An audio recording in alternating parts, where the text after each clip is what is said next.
Дариядан ауладық үлкен лақа балықты, бала күнде кім-кімдер суға қармақ салмапты.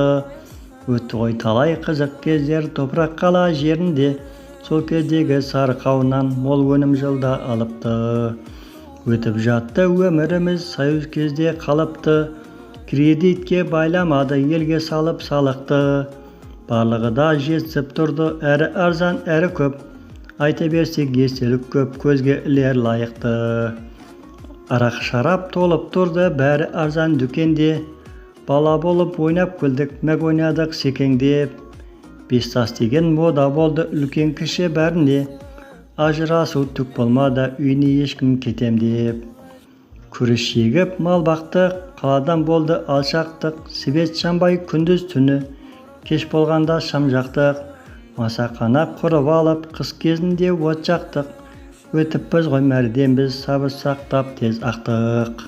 Көктем болса туымға жіберетін мектептен, қыз жігіттер ойын ойнап мәкті десен теппеппен.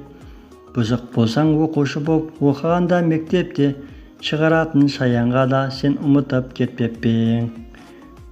Кілем тоқу болды үрдіс, жіп иіріп қой жүнден, әжелерді ұршықпенен әулі болып күн түнден. Сабау сабап киіз басып ши тоқыдық қамыстан, осы күні түс сияқты естеміз кім-кімнен. Той мереке болушы еді, аударысып палуандар, қошқар ұрыс ат жарысып, бәйгеге жүйрік салғандар. Үлкендерден бата алып, тура жолға салғандар, сол кездегі аты шыққан кенже сатым палуандар. Айта берсек қызық көп, топырақ қала жерінде, естелікті еске алып, айтуға сен ерінбе. Келер ұрпақ біліп жүрсін, еске алып өткенді. Өзге елде тұрсақ та біз, туған жерде жерім деп. Автор Рустем Егембекбайұлы.